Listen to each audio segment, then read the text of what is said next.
এই পিচ্চি, তোমার নাম কি? বাসা কই তোমার? এভাবে কান্না কেন করছো এখানে? বৃষ্টির মধ্যে এখানে না ভিজে বাসায় চলে যাও। আপনি যান এখান থেকে, আমাকে বিরক্ত করবেন না তো। নদী আর কিছু না বলে বৃষ্টিতে ভিজতে লাগলো। নদী হাত দুদিকে ছুঁড়ে বৃষ্টিতে ভিজতে লাগলো। আয়ান নদীর দিকে অবাক হয়ে তাকিয়ে বলল, আপনি কি পাগল? রাত 10টায় কে এইভাবে বৃষ্টিতে ভিজে কেউ? আমাকে এত জ্ঞান দিচ্ছিলেন, এখন তো নিজেই বৃষ্টিতে ভিজছেন। নদী আয়নের কথা শুনে আয়নের পাশে বসে বলল, এইটা আমার কাছে আনন্দের। এখন ভিজলাম, কয়েকদিন জ্বরে পড়ে থাকবো, আবার ঠিক হয়ে এইভাবে আমার জীবন চলছে। আপনার ফ্যামিলি আপনাকে কিছু বলে না? পাগলের মতো কাণ্ড করেন। না, আমি কারো কথা শুনি না, আমি আমার মতো করে চলি। বাট তুমি এখানে এভাবে কান্না কেন করছো? এমনি। বলো কি হয়েছে শুনি। শোনো, কথা বুকের ভেতরে জমা রাখলে কষ্ট পাবে, তার থেকে প্রকাশ করে দাও। এতটুকু ছেলে এত কষ্ট নিয়ে থাকার দরকার নেই। বলো আমাকে, আমি তাও তোমার কথা শুনতে চাচ্ছি। আমাকে তো আমার তো কাউকে নিজের মনের কথা বলারও মানুষ নাই। কেন, আপনার বাসায় কেউ নাই? আচ্ছা, বাট কারোর সাথে আমার পড়ে না। ও, এখন বলো কেন এভাবে ভিজছো? ফ্যামিলিগত সমস্যা। ওসব জায়গায় ফ্যামিলিগত সমস্যা? তা এই বয়সে তো খেলাধুলা পড়াশোনা করার বয়স, এই বয়সে ফ্যামিলিগত আবার কি সমস্যা হইল? যার দুনিয়াতে মা বাবা থাকে না, তার লাইফে আবার পড়াশোনা খেলাধুলা। ও সরি। মরে যায় নাই, তাহলে? বেঁচে আছে 2জন, কিন্তু গরিবের জীবন। বাবা 2টা বিয়ে করেছে, সৎ ভাই বোন আছে। আমি আমার সাধ্য মতো সৎ মায়ের কাছে সংসার খরচ দেই। তারপরও আমার সৎ মা সবসময় ঝামেলা করে। আব্বু তার বউয়ের কথা শুনে আমার উপরে অত্যাচার চালায়। বাড়ির সব কাজ আমি করি, তারপরেও কারো মন পাই না। 3 দিন পর আমার এসএসসি পরীক্ষার ফর্ম ফিল আপ করা লাগবে। এখন আমার কাজও নাই, কেউ কাজে নিতে চায় না। আব্বুকে কতবার বললাম, কিন্তু সেই উল্টা আমার বই খাতা ছিঁড়ে দিয়ে বলে আমাকে আর পড়াশোনা করা লাগবে না। প্রতিবাদ করছি, সৎ মা আব্বু মেরে ঘাড় ধাক্কা দিয়ে বাসা থেকে বের করে দিয়েছে। কোথায় যাব, কি করব, কিছু বুঝতে পারছি না। তোমার নিজের মা কোথায়? তার নতুন সংসার হয়েছে। তোমার খোঁজ নেয় না? তার হাজব্যান্ড অনেক রাগী আমার জন্য, সেই একবার মাইর খেয়েছিল, যার কারণে আমি আর চাই না। আমি চাই না আমার জন্য তার সংসার জীবনে ঝামেলা হোক। ও, তা এখানে কান্না করলে কি চলবে নাকি? চলো আমার সাথে আমার বাসায়। না, আপনাকে চিনি না, জানি না, আপনার বাসায় কেন যাব? আসো, আমরা ফ্রেন্ড হই। নদী হাত এগিয়ে দিলে আয়ান হাত দিতে গিয়েও দেওয়ার সাহস না পেলে নদী নিজেই জোর করে হাতে হাত মিলালো। নদী বলে ওঠে, ওঠো, আমার বাসায় চলো। না, আমি আপনার বাসায় যাব না। কোন পরিচয় যাব? আমাকে আপনি চেনেন না, আমিও আপনাকে চিনি না। আমাকে একা থাকতে দেন। চলো বিয়ে করে ফেলি। তোমারও আপন বলতে কেউ নেই, আমারও কেউ নেই। আমাকে বিয়ের জন্য চাপ দিচ্ছে। চলো বিয়ে করে নিই। তুমি আমার বাসায় থাকতে পারবে, যত খরচ আছে আমি চালাবো। তুমি তোমার মতো, আমি আমার মতো থাকবো। বিয়ে? হ্যাঁ চলো। নদী আয়ানকে ধরে গাড়ির কাছে নিয়ে গিয়ে গাড়িতে তুলে ড্রাইভিং করতে লাগলো। আয়ান বলে ওঠে, আমার বিয়ের বয়স হয় নাই। ওইটা আমি বুঝে নিব। তুমি আমাকে বিয়ে করলে আরামে থাকবে, পড়াশোনা থেকে শুরু করে সবকিছুর দায়িত্ব আমি নিব। আপনি আমাকে চেনেন না, জানেন না, আমাকে বিয়ে কেন করবেন? তোমার সম্পর্কে তো আমি জানলাম, সেখানে তোমাকে জানা হয়ে গেছে। তুমিও একা, আমিও একা, আমাদের দুঃখ বোঝার মতো কারোর সময় নেই। তাই আমরা একসাথে থাকলে ভালো হবে। আর আমি তোমার বড় দেখে কি বিয়ে করতে না করছো নাকি? না, তা না। আমাকে চেনেন না, এভাবে বিয়ে করবেন? আর আমার বয়স কিন্তু 18 হয় নাই। হ্যাঁ তা তো জানি। এসএসসি দিবে, কত আর হবে? 15 বা 16? ও 16? আচ্ছা, আমার 20। ও আচ্ছা, 4 বছরের বড়। আমার আব্বুর বউয়ের বয়স 20 আর আব্বুর 37। ও আচ্ছা, হুম তাও তো তাদের বিয়ে হয়েছে, আমাদের তো মাত্র 4 বছরের। হুম। নদী আয়ান কথা বলতে লাগলো। নদী ভুয়া জন্ম নিবন্ধন বানানোর জন্য ওর বন্ধুদের সাহায্য নিল। নদী তোয়ালে বের করে বলল, মাথা মুছে নাও। আপনি আগে মুছে নেন, আমার বৃষ্টিতে ভেজার অভ্যাস আছে। আমারও আছে, নাও মুছে নাও পিচ্চি মানুষ। আয়ন নিজের মাথা মুছতে লাগলো, নদীর দিকে এগিয়ে দিল। নদী চুল খুলে দিলে আয়ন অবাক হয়ে তাকালো। নদীর চুলগুলো একদম পায়ের কাছে এসে পড়ল। নদী এক হাত দিয়ে চুল মুছতে লাগলো। আয়ন বলল, মাশাল্লাহ, আপনার চুল অনেক সুন্দর। আমি আপনাকে মুছে দেই, আপনি ড্রাইভ করেন। এভাবে অ্যাক্সিডেন্ট হবে। ধন্যবাদ। আয়ন নদীর চুল আলতো করে মুছে দিতে লাগলো। নদী সোজা ওর বন্ধুর দেওয়া ঠিকানায় চলে গেল। জন্ম নিবন্ধন নিয়ে ওর বন্ধুকে তুলে নিয়ে কাজী অফিসে গিয়ে আয়নকে বিয়ে করে নিল। নদীর বন্ধু বলল, হুট করে এই পিচ্চিকে কেন বিয়ে করলি? তুই তো নাকি জীবনে বিয়ে করবি না। জীবনে বিয়ে তো করা লাগবেই, আর যে প্যারা দিচ্ছে তাই বিয়ে করে নিলাম। তাই বলে তোর থেকে কম বয়সের ছেলেকে বিয়ে করবি? পিচ্চি হলেও যথেষ্ট বুদ্ধি আছে, নিজের মতো করে গড়িয়ে নেওয়া যাবে। আর না থাকতে চাইলে অন্য কারোর সাথে বিয়ে দিয়ে দিব। আমার শুধু নামে বিয়ে করার ছিল, করছি। নদী, বিয়ে কোনো খেলা জিনিস না। তুই বিয়েকে এমনভাবে নিচ্ছিস মনে হয় মজার খেলা। জ্ঞান দিস না, বাসায় নামিয়ে দেই তোকে। দরকার নাই, সাব্বিরের গাড়িতে চলে যাব। ওকে। নদী আয়নকে নিয়ে গাড়িতে উঠে পড়ল। আয়ন বলতে লাগলো, আপনি কি আসলে বিয়ে খেলা ভাবছেন? তোমার কি মনে হয় আর তুমি বিয়ের বিষয়ে জানো? হ্যাঁ জানি। আয়নের কথা শুনি নদী হাসতে লাগলো। নদী বলে উঠল, তাই? তা কি জানো শুনি? বিয়ে মানে বিয়ে হলো, বিয়ে মানে হলো জীবনের গানে নতুন একটি সুর যোগ করা। এটি এমন এক বন্ধুত্ব যেখানে শব্দ ছাড়াই একে অপরের অভাব বা কষ্ট বুঝে নেওয়া যায়, যেখানে নিজের সবটুকু দিয়ে অন্য একজনের পরিপূরক হওয়ার চেষ্টা থাকে। বাইরের পৃথিবীর সব লড়াই শেষে, দিন শেষে যেখানে ফিরে এলে শান্তি পাওয়া যায়, সেই আশ্রয়টুকুর নামই বিয়ে। একে অপরের ভরসার দেয়াল হয়ে থাকা, যাতে ঝড়ঝাপটা এলেও মনের ঘরটি নিরাপদ থাকে। নদী অবাক হয়ে আয়নের দিকে তাকালো। নদী বলে উঠল, তারপরে? জীবন একটি দীর্ঘ পথ। এই পথে কখনো রোদ থাকে, কখনো বৃষ্টি। বিয়ে মানে হলো এমন একজন সহযাত্রী পাওয়া যে পিচ্ছিল পথে হাতটা শক্ত করে ধরে রাখবে এবং সাফল্যের দিনে পাশে দাঁড়িয়ে হাসবে। বিয়ে মানে প্রতিদিন নতুন করে একে অপরকে ভালোবাসার সিদ্ধান্ত নেওয়া। এটি নিখুঁত দুইজন মানুষের মিলন নয়, বরং দুজন অসম্পূর্ণ মানুষ যখন একে অপরের ভুলগুলোকে ক্ষমা করে দিয়ে সুন্দর একটি পূর্ণতা তৈরি করে, সেটাই সত্যিকারের বিয়ে। বাবা, এইটুকু ছেলে এত কিছু জানো! আর কি জানো শুনি? বিয়ে মানে নিজের ছোট ছোট ইচ্ছাগুলোকে কখনো বিসর্জন দিয়ে সঙ্গীর মুখে হাসি ফোটানো, আর সেই হাসির মধ্যেই নিজের সুখ খুঁজে পাওয়ার এক অদ্ভুত জাদু। সংক্ষেপে বিয়ে মানে হলো একজনের অস্তিত্বের সাথে অন্যজনের অস্তিত্ব এমনভাবে মিশে যাওয়া, যেখানে আয়নার সামনে দাঁড়ালে নিজের প্রতিচ্ছবির পাশে অন্য কাউকেও দেখা যায়। এটি ভালোবাসার একটি জীবন্ত শিল্প। আয়নের কথা শুনে নদী গাড়ি ঘুরিয়ে বাসার ভিতরে চলে গেল। গাড়ি থামালে নদী বলে উঠল, নামো, অনেক কিছু জানো। আমি 20 বছরের মেয়ে হয়েও এত কিছুই জানি না। সেইটা আপনার ব্যর্থতা। আয়নের কথা শুনে নদী তাকালো। দুজন গাড়ি থেকে নেমে পড়ল। আয়ন নদীর পিছন পিছন যেতে লাগলো। বাসার ভিতর ঢুকতে নদীর আব্বু নদীর গালে সজোরে থাপ্পড় মেরে দিল। নদীর রাগে হাত ধরতে যাবে, সাথে সাথে আয়ন হাত ধরে ফেলল। আয়নের দিকে নদীর রাগী লুক নিয়ে তাকালো। আয়ন বলে ওঠে, উনি গুরুজন কি করছেন? হাত ছাড়ো। তুই এতদিন যা ইচ্ছে করছস সব মেনে নিয়েছি। তুই আমাদের না জানিয়ে বিয়ে কেন করলি? ও, খবর পৌঁছে গেছে? ওকে, পৌঁছে যখন গেছে তখন পরিচিত হয়ে নেন। এটা আমার হাজবেন্ড আয়ান, আর আয়ান এটা আমার সম্মানিত পিতা। আসসালামু আলাইকুম।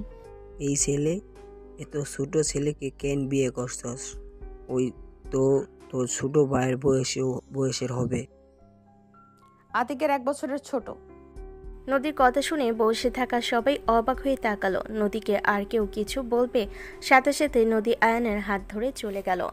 আর সবাই চিল্লাপাল্লা করতে লাগলো। আয়নকে নিয়ে রুমে গেলে নদী বলে উঠল, ওইদিকে ওয়াশরুম। আর আপাতত তুমি চাইলে আমার শার্ট প্যান্ট পরতে পারো। মেয়েদের না, ওই সবই ছেলেদের। লুঙ্গি নাই? আছে, তুমি পরতে পারো নাকি? ওয়েট, আব্বুর আছে, নিয়ে আসি। থাক, নিচে যায়েন না, এমনিতে সবাই বকাঝকা করছে। এটা প্রতিদিনের ব্যাপার, এসব আমার অভ্যাস হয়ে গেছে। আর ওরা খেপসে কেন শুনবে? কেন? ওইদিকে এক ছেলে বসা ছিল, খেয়াল করেছো? ওর সাথে আমার বিয়ে দিতে চাইছে। ওই ছেলে একটা 12 ভাতারি, এক কথায় যাকে বলে। আপনার ফ্যামিলি জানে না?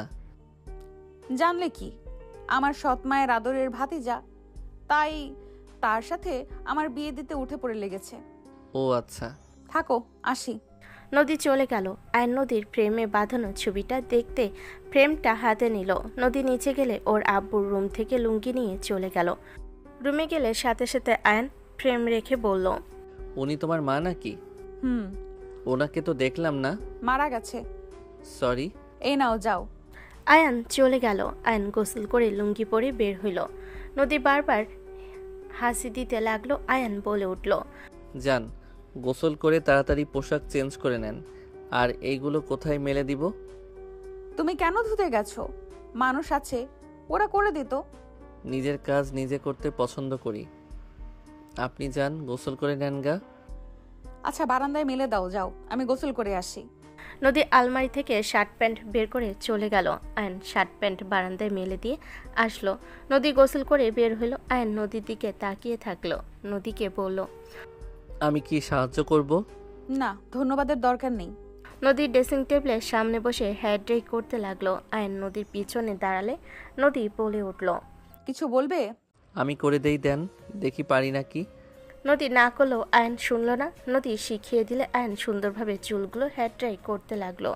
নদী আয়নকে দেখতে লাগলো আয়নার ভিতর দিয়ে। নদীর রুমে নদীর ভাবি এসে বলল, নদী, খেতে আসো। খাবার পাঠিয়ে দেন, ওইখানে যাব না।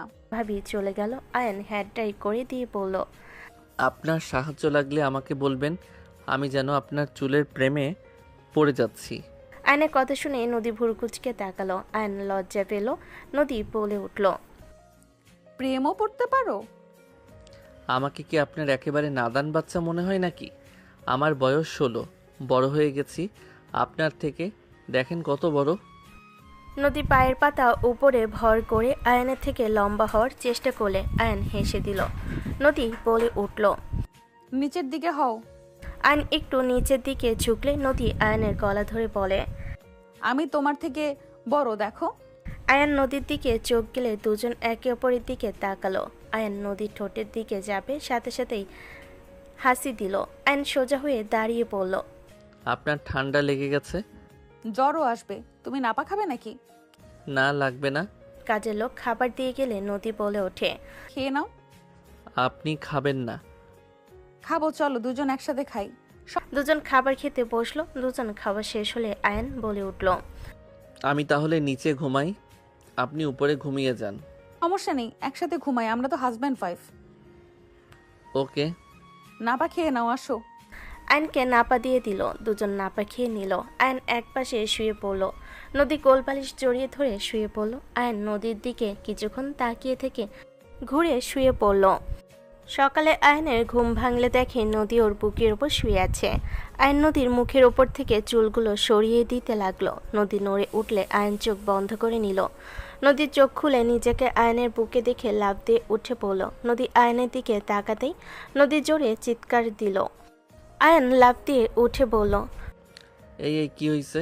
নদী তাড়াতাড়ি ঘুরে বসলো। আয়ন লুঙ্গি খাটের এক পাশে দেখে লজ্জায় তাড়াতাড়ি করে গিয়ে লুঙ্গি পরে নিয়ে বলল, সরি, কিভাবে যে খুলে গেছে বুঝতে পারি নাই। ফাজিল, আগামীকাল থেকে যদি দেখি লুঙ্গি পরে ঘুমাইছো, খবর আছে। ধুর, আমার লুঙ্গি খুলে না, আমি গেট দিতে ভুলে গেছিলাম, খেয়াল ছিল না। ছি। ছি বলার কি আছে? আপনি আমার বউ, আমি আপনার হাজবেন্ড, এটা কমন বিষয়। নদী আয়নের কথা শুনে ওর দিকে তাকাতেই লজ্জায় বলে ওঠে, থাক, চুপ। যাও গোসল করে নাও, আর তোমার শার্ট প্যান্ট পরে নাও, শপিং করতে যাব। এখন গোসল কেন করব? গোসল কেন করবে মানে? সকালে আমি গোসল করি না। ভালোবেসে বিয়ে করেছি, গোসল যদি না করো তাহলে সবাই বলবে আমাদের মধ্যে কিছু হয় নাই, আর না হয় বলে নোংরা। কি হওয়ার কথা ছিল? নদীর আগে লোক নিয়ে তাকিয়ে বলল। কি বলতে চাচ্ছি বোঝো না? আয়ন জিব্বায় কামড় দিয়ে লজ্জায় মাথার চুল নাড়তে নাড়তে বলল, ও, বুঝেছি, কিছু না করেও সবাইকে প্রমাণ করতে হবে। ওই কি বলতে চাও? না, মানে কিছু না। আয়ন বারান্দা থেকে শার্ট প্যান্ট নিয়ে ওয়াশরুমে চলে গেল। গোসল করে লুঙ্গি ধুয়ে বারান্দায় মেলে দিয়ে আসলো।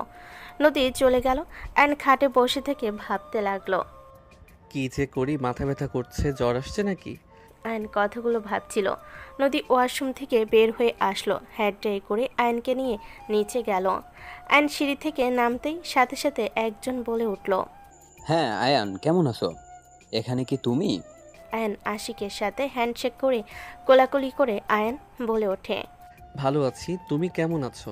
আর এখানে তুমি কি করছো? আমিও ভালো আছি, এটাই তো আমার বাসা। আয়ন অবাক হয়ে গেল। নদী স্বপ্ন বলে ওঠে।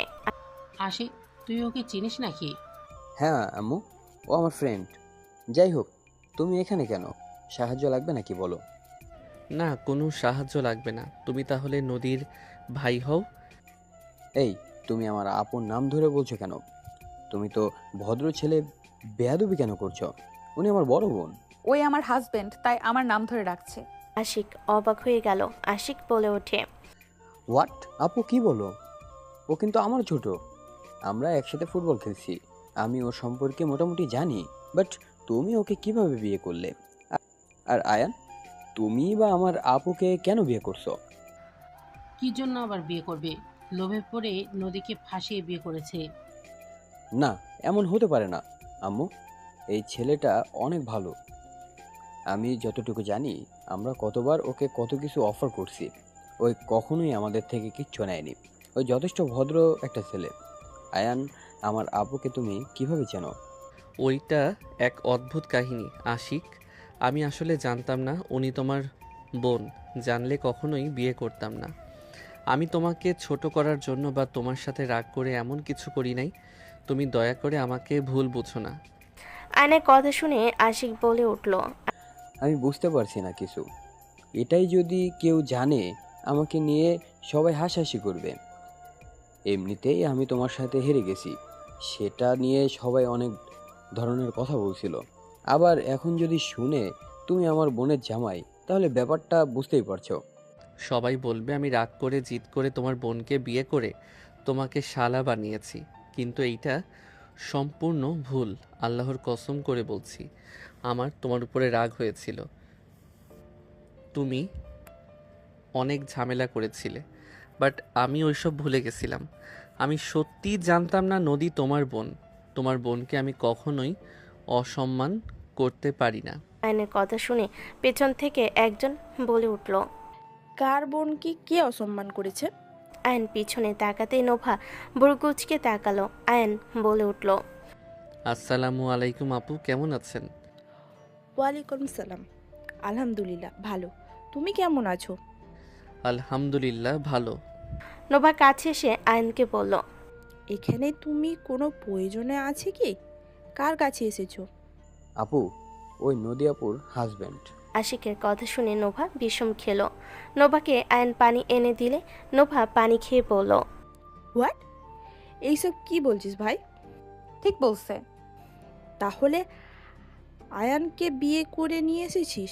তোর কি কোনো কমন সেন্স আছে? তুই জানিস ও তোর 4 বছরের ছোট। তুই কিভাবে ওকে বিয়ে করলি? আর আয়ান, তুমি আশিকের উপর প্রতিশোধ নিলে নাকি? আমি আমার ভাইকে অনেক বোকাঝোকা করেছিলাম, আর তুমি এমন কাজ কিভাবে করলে? তোমার থেকে এমন কিছু আশা করি নাই। উনি আপনাদের বোন আমি তো জানতাম না। আমি তো শুধু জানি আপনি আশিকের বোন। আপনাকে আমিও তো আমার বোনের মতো করে ভালোবাসি। মিথ্যে বলো না। ওই চিনলে চিনছে, এসব কথা বাদ দাও। আয়ান চলো আমার সাথে। নদী আয়নের হাত ধরে টেবিলের সামনে বসে পড়ল। সবাই আসলো। আশিক নোভা দুজনের দিকে তাকিয়ে থাকলো। আয়ন নিজের ভিতরে গিল্টি ফিল হতে লাগলো। আয়নকে খাবার নাড়াচাড়া করতে দেখে নদী বলে ওঠে। খাওয়া বাদ দিয়ে এইভাবে খাবার নাড়াচাড়া করছো কেন? আয়ন নোভা আশিকের দিকে তাকিয়ে বলল। আমি সত্যিই জানতাম না, আমাকে বিশ্বাস করেন। বাদ দাও, যা হওয়ার হয়েছে। বাট কাউকে বলো না দয়া করে। কেন বলবে না? আমার জামাই আমি মাইকিং করে সবাইকে জানাবো। নদীর কথা শুনে আশিক মাথা নিচু করে খেতে লাগলো। নোভা বলে ওঠে। তুই কি ভালোভাবে কথা বলতে পারিস না? ওই আমাদের ছোট ভাই, ওর সাথে এমন ব্যবহার কিভাবে করতে পারিস তুই? ও ছোট ভাই দেখে কি মাথায় তুলে নাচবো নাকি? নোভা রেগে কিছু বলতে যাবে, সাথে সাথে নোভার হাত ধরে থামিয়ে দিয়ে আশিক বলে। আপু বাদ দাও। আর নদী খেতে লাগলো। খাওয়া শেষ হলে নদী বলে ওঠে। এই চলো। নদী আয়ানের হাত ধরে নিয়ে যেতে লাগলো। নোভা বলে উঠল। গাড়ি নিয়ে যা, বাইকে করে যাস না। আর গেলে চুলগুলো খোপা করে যা, না হলে চাকার সাথে বেঁধে অ্যাক্সিডেন্ট হবে। নদী পাশে একটা কাঠি দেখে তুলে চুল সাথে বেঁধে নিল। দুজন বের হয়ে গেল। আয়ন নদীর পিছনে বসে আছে। নদী বাইক চালাচ্ছে। হুট করে বাইক থামালে আয়ন সোজা নদীর উপরে গিয়ে পড়ল। আয়ন জড়িয়ে ধরতে নদীর বুকের দিকে হাত গেলে আয়ন বলে ওঠে। এত নরম কেন? নদী রেগে তাড়াতাড়ি করে থাপ্পড় মেরে সরিয়ে দিয়ে বলল। ফালতু। আমি কি ইচ্ছে করে ধরছি নাকি? নিজে বাঁচার জন্য তো ধরছি। এইভাবে কে ধরে? পড়ে যাওয়ার ভয়ে যেমন পারছি তেমন ভাবে ধরছি। আর আপনি বা এইভাবে বাইক থামালেন কেন? সামনে তোমার বউ গেল। কি? আমার বউ কই দেখি? আয়ন উকি দিয়ে দেখে একটা কুত্তা। আয়ন বলে উঠল। আরে বাহ, আমার বউ কত কিউট ভাবে আছে। আমার বউ যে এত সুন্দর আগে জানতাম না। হাই নদী বউ। আয়নের কথা শুনে নদী রেগে ফায়ার হয়ে গেল। আয়ন বাইক থেকে নেমে বলল। Bye bye. আয়ন হাসতে হাসতে চলে যেতে নিবে। নদী বলে উঠল। ওই কোথায় যাও? ও ফাজলামি না করে বাইকে ওঠো, আমার কাজ আছে কিন্তু। মারবেন না তো? না, আসো, এটা পরে দেখে নিব, এখন আসো। সত্যি? আরে ধ্যাত, আসবে। আয়ন বাইকের কাছে এসে বাইকে উঠে পড়ল। আয়ন মিটি হাসতে লাগলো। নদী আয়নার ভিতরে দেখতে লাগলো। নদীর আগে গজগজ করতে লাগলো। আয়নকে নিয়ে শপিং মলে চলে গেল। আয়নের প্রথমে শার্ট কিনতে গেল। আয়ন শার্টের দাম দেখে বলল। এখান থেকে এইসব কেনা লাগবে না, ফুটপাতে ভালো চলেন। এত দাম দিয়ে তো আমি কয়েকটা শার্ট কিনতে পারবো। চুপ। নদী আয়নের জন্য এক এক করে শার্ট নিল। আয়ন অবাক হয়ে তাকিয়ে থাকলো। প্যান্ট কিনতে গেল। প্যান্ট মাপ নিয়ে কিনতে লাগলো। শার্ট প্যান্ট কিনে আয়নের হাতে শপিং ব্যাগ দিয়ে দিল। আয়ন নদীর পিছন পিছন যেতে লাগলো। জুতা কিনতে চলে গেল। জুতা কেনা শেষ করে বের হইল। আয়ন বাইকের কাছে যেতেই নদীর দিকে তাকিয়ে বলল। এত টাকার শপিং করিয়ে দিয়ে কি ঠিক করলেন? এত 15,000 টাকা দিয়ে এক মাসের সংসার চলে যেত। ফালতু কথা বন্ধ করো, অনেক কম দেওয়া হয়েছে। এগুলো আপাতত পরো, আমার কাছে সময় নাই, তাই বেশি কিছু কিনে দিতে পারলাম না। কি এইগুলো কম? তো কি? মাথা ঘুরছে। মাথা ঘোরানোর দরকার নেই, বাইকে ওঠো। আয়ন নদীর পিছনে বসে পড়ল। দুজন চুপচাপ যেতে লাগলো। বাসায় চলে গেল। বাসার ভিতরে গেলে আয়নকে দেখে নদীর দাদিমা বলল। কোন জ্ঞানে এই ছেলেকে বিয়ে করছো? তুমি কি নিজের সীমা অতিক্রম করে ফেলেছো? আর ছেলেটার হাব ভাব দেখে বোঝা যাচ্ছে লোভে তোমাকে বিয়ে করছে। না হলে নিজের বয়সের থেকে বড়কে কেন বিয়ে করবে? ঠিক ধরেছ দাদিমা, বাট তাও আমার ওকে ভালো লাগে। কি ধরনের কথা? হ্যাঁ, তাও ওকে ভালো লাগছে মানে? তুমি আসলে কি চাচ্ছ বলো তো? তোমার আব্বুকে ঘৃণা করে বসেছি, তাই বলে নিজের লাইফ পার্টনারকে নিয়ে আসবে? হ্যাঁ, একটা লোভী ছেলেকে।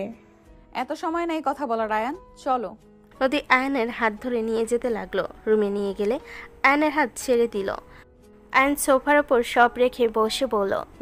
সবাই ভাবতেছে আমি লোভে পড়ে বিয়ে করছি। আমি তো জানি বিয়েটা কিভাবে হয়েছে, সবার কথা শোনার টাইম আমার নেই। আর শোনো, আমি বের হব, তুমি এখানে থাকো। আমি কাজের লোককে বলে দিব তোমাকে যেন ঘরে খাবার দিয়ে যায়।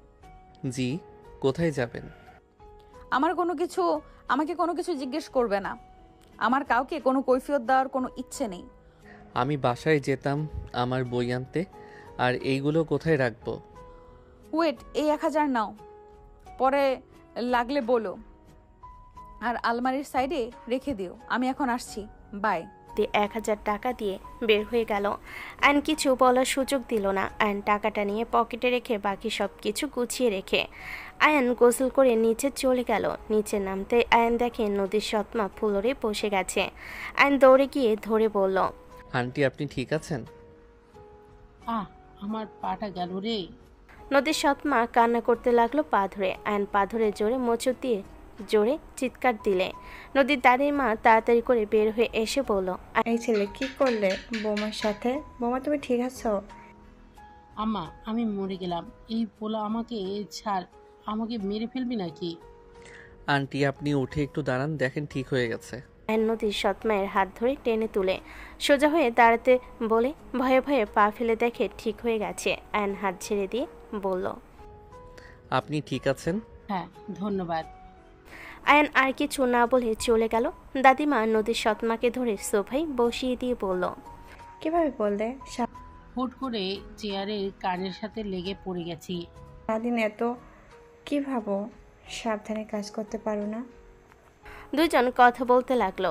এইদিকে আয়ান দোকানে কিছু কিনে খেয়ে নিল, তারপর টাকা ভাঙতি করে রিক্সা নিয়ে বস্তিতে চলে গেল। আয়নকে দেখে ওর সৎমা বলে ওঠে, কিরে তুই এখানে কেন? তোকে না বের করে দিল? আমার বই নিতে এসেছি। আয়ন সোজা ঘরের ভিতরে গিয়ে ওর দরকারি সব কিছু তুলে নিল, ব্যাগ নিয়ে বের হতে যাবে। সাথে সাথেই আয়নের সৎমা ব্যাগ ধরে পড়ল। ব্যাগে কি নিয়ে যাস? দেখা আমাকে। আমার বই কাগজপত্র। সৎমা টান দিয়ে ব্যাগ নিয়ে খুলে চেক করলো। আয়ন রাগে হাত মুঠো করে নিল। সৎমা বলে ওঠে, সব তুলে চলে যা। সৎমা ভাব দেখিয়ে চলে গেল। আয়ন ব্যাগে সব গুছিয়ে বের হয়ে গেল। আয়ন রিক্সা করে যাচ্ছিল আর ভাবছিল, একবার নিজের পায়ে দাঁড়াই, তারপর এসব মানুষদের কোনো খোঁজও নিব না। যারা যারা আমাকে কষ্ট দিয়েছে তার কারো খোঁজ আমি নিব না। আমাকে যে সাহায্য করবে আমি তার সাথে থাকব, তাকে কখনোই ঠকাবো না ইনশাআল্লাহ। আয়ন কথাগুলো ভাবতে ভাবতে চলে গেল। আয়ন বাসার ভিতর ঢুকতে নদীর সৎমা বলে উঠল, ওই ব্যাগের ভেতরে কি? আমার বই খাতা। ওহ যাও, ফ্রেশ হয়ে এসে খেয়ে নাও। আবার বউকে বলো না আমরা খাইতে দেই না। আয়ন কিছু না বলে চলে গেল। আয়ন উপরে গিয়ে ওর ব্যাগ রেখে ওয়াশরুমে গিয়ে ফ্রেশ হয়ে নিচে গেল। নিচে গিয়ে খাবার খেয়ে উপরে এসে ঘুমিয়ে গেল। সন্ধ্যার দিকে ঘুম ভাঙলে উঠে ফ্রেশ হয়ে নিচে চলে গেল। নিচে গেলে দেখে সবাই বসে থেকে আড্ডা দিচ্ছে। আয়ন নোভার দিকে তাকিয়ে বলল, আপু একটা কথা বলবো? ভালো। আপু আপনার বোনকে একটু কল দিবেন? ওই তো সে কখন বের হয়েছে, এখনো তো আসলো না। আপু রাত 12টায় ফিরবে। ওই 12টায় ফিরবো। ফোন দিলে আমাদের ফোন ধরবে না। এতক্ষণ কই থাকতে পারে? কই আবার ক্লাবে হয়তো থাকবে। এখন বন্ধুদের সাথে কথায় মনে হয় আড্ডা দিচ্ছে। রাতে ড্রিঙ্কস করে বাসায় আসবে। ওনার কোনো ফ্রেন্ডদের নাম্বার আছে কি? উনি কোথায় সেইটা জানা যাবে। আয়নের কথা শুনে সবাই অবাক হয়ে তাকিয়ে আছে। আশিক বলে ওঠে, তুলি আপু আছে, ওনাকে কল দিয়ে জানা যেতে পারে। আপু আমাকে ফোন দাও, আমি কল দেই। তুই দিলে আবার তোকে অপমান করবে নদী। কিছু হবে না, দাও। আশিক ফোনটা নিয়ে তুলির কাছে কল দিতে লাগলো। কিছুক্ষণ পর কল রিসিভ করতেই আশিক বলল, আসসালামু আলাইকুম আপু, কেমন আছেন? ওয়ালাইকুম আসসালাম পিচ্ছি, ভালো। তুই কেমন আছিস? আর এতদিন পর আপুর কথা মনে পড়লো? ওই আর কি। আপু, নদী আপু তোমরা কোথায় আছো? কেন রে, হঠাৎ এটা কেন জিজ্ঞাসা করছিস? কোথায় আছো সেটাই বলো। আমার বাসায় সবাই। আচ্ছা ঠিক আছে, ভালো থেকো। তুলিকে কিছু বলার সুযোগ না দিয়ে কল কেটে দিল। আয়নের দিকে তাকিয়ে বলল, আপু তুলি আপুদের বাসায় আছে, ড্রাইভারকে বলো গিয়ে নিয়ে আসতে। ওই ছেলে ওয়েট, তোমাকে কি ভালোবেসে বিয়ে করেছে নাকি? কোনো কারণ আছে? আমি আসছি। আয়ন সোজা চলে গেল। ড্রাইভারকে বলে ড্রাইভার নিয়ে গেল। 20 মিনিটের ভিতর চলে গেল তুলির বাসার ভিতরে। গাড়ি থামালো। আয়ন তুলির বাসার সদর দরজায় নক করলে একজন এসে দরজা খুলে দিল। আয়নকে দেখে বলল, এই কে আপনি? ড্রাইভার এসে বলল, নদী ম্যামের পরিচিত, যেতে দাও। কাজের মহিলা বলল, ও আচ্ছা, ওনারা ছাদে পার্টি করছেন। আপনি তাহলে থাকেন, আমি আসছি। আয়ন কথাগুলো বলে কাজের মহিলার সাথে গেল। ছাদে উঠতে আয়ন রাগ মাথায় উঠে গেল। আয়ন দেখতে পেল নদী একটা ছেলের সাথে কাপল ডান্স দিচ্ছে। সবগুলো মেয়ের একটা করে ছেলে পার্টনার। আয়ন 1 মিনিট দেরি না করে সোজা গান বন্ধ করে দিল। সবাই রাগে বলল, ওই কোন শালা গান বন্ধ করলি রে? সবাই বক্সের দিকে তাকাতে দেখে আয়ান, নদী, রাতুল বাদে সবাই খেপে গেল। তুলি রেগে বলল, এই পিচ্ছি, কে রে তুই? বক্স বন্ধ কেন করলি? আয়ন কোনো কথা না বলে সোজা নদীর কাছে গিয়ে নদীকে কোলে তুলে নিল। নদী বলতে লাগলো, ওই কি করছো, ছাড়ো আমাকে। ওই ছেলে তোর সাহস কি করে হয় আমার পার্টনারকে নিয়ে যাওয়ার? রনি নদীর হাত ধরে নদী মাতলা অবস্থায় বলল, আমার পার্টনার থেকে আলাদা কেন করছো? আমাকে নামিয়ে দাও, আমি নাচবো। আয়ন বলে ওঠে, হাত ছাড়েন। কে রে তোর? কথা শুনতে হবে। আমার পার্টনারকে নামিয়ে দে, না হলে তোর খবর আছে। মাথায় কিন্তু রক্ত উঠে যাচ্ছে, হাত ছাড়ে, না হইলে কপালে দুঃখ আছে। আয়নের কথা শুনে রনি আর সবাই হাসতে লাগলো। নদী আয়নের হাতে সুড়সুড়ি দিলে আয়ন নামিয়ে দিল। নদী রনির বাহু ধরে বলল, এই পিচ্ছি, তোকে কেমন চেনা চেনা লাগছে। তুই এখান থেকে যা, না হলে কিন্তু তোর খবর আছে। নদী, আমার সাথে চলো। না, তুই কে? তোর সাথে আমি কেন যাব? এই পিচ্ছে, এখান থেকে ভাগ। আয়নের বুকে হাত দিয়ে ধাক্কা দিতেই রনি হাত ধরে নিজের দিকে টান দিয়ে বুকের সাথে বুক ধাক্কা দিয়ে ফেলে দিল। সবাই চমকে উঠল। রনি ব্যথায় কুকড়ে উঠল, আর বাকিগুলো মারতে আসবে আয়ন এক এক করে মেরে ফেলে দিল, শুধু রাতুল বাদে। আয়ন নদীকে তুলে নিয়ে গিয়ে বলল, নেক্সট টাইম যদি আমার বউয়ের আশেপাশে তোদের দেখি, তাহলে তোদের খবর আছে। আয়নের কথা শুনে রাতুল বাদে সবার চোখ বড় বড় হয়ে গেল। রনি বলে ওঠে, তোর বউ মানে? ঠিক বলেছি, ওই ছেলেটাই নদীর হাজব্যান্ড। ঝামেলা করিস না। কি তুই আগে থেকে জানতি? কি, এই পিচ্ছি ওর জামাই? কি কিউট রে, আর কি শক্তি! তোদের মেরে ফেলে দিল। এত বড় পোলা হয়ে ওর সাথে পারলি না? সব রেগে গেল। নদী আয়নের দিকে তাকিয়ে গাল ধরে বলল, তুই কত কিউট, তুই আমার বর। আয়ন কোনো কথা না শুনে নদীকে নিয়ে নিচে চলে গেল। নদীকে গাড়িতে বসিয়ে দিল। নিচে বসলে ড্রাইভার গাড়ি চালাতে লাগলো। নদী আয়নের সাথে পাগলামি করতে লাগলো। আয়নের ঠোঁটে আঙ্গুল দিয়ে বলতে লাগলো, তোর ঠোঁটগুলো একটু খাই, কত সুন্দর সফট। ড্রাইভার মিটিমিটি হাসতে লাগলো। আয়নের রাগ হতে লাগলো। আয়ন নদীর মুখ সরিয়ে রাখলো। আয়নের ঠোঁটের কাছে যেতে দিল না। 20 মিনিটের মধ্যে বাসায় চলে গেল। আয়ন নদীকে নিয়ে বাসার ভিতরে ঢুকলো। নদী কান্না করতে করতে বলতে লাগলো, ইউ পচা, আমাকে ঠোঁট খেতে দাও নাই, তুমি অনেক পচা। নদীর কথায় আয়ন তাড়াতাড়ি মুখ চেপে ধরলো। নোভা এসে বলল, এভাবে নিয়ে আসলে কেন? আন্টি, একটু লেবুর রস দিবেন, আর করলা থাকলে সেটার জুস বানিয়ে দেন তো। কাজের মহিলা চলে গেল। আয়ন নদীকে সোফায় বসিয়ে দিল। নদী উল্টাপাল্টা কথা বলতে নিলে নদীর সৎমা বলে ওঠে, আয়ান, জুস দিয়ে কি করবে? নদীকে নিয়ে রুমে যাও। ওনাকে খাওয়াবো। নদী আয়নের কথা শুনে ঠোঁটে আঙ্গুল দিয়ে বলে, এইটা দিলে হবে, আমি জুস খাবো না। নদীর পাগলামি দেখে নদীর আব্বু উঠে চলে গেল। আয়ন মুখ বন্ধ করে রেখে দিল। নদী সরিয়ে দেওয়ার চেষ্টা করতে লাগলো।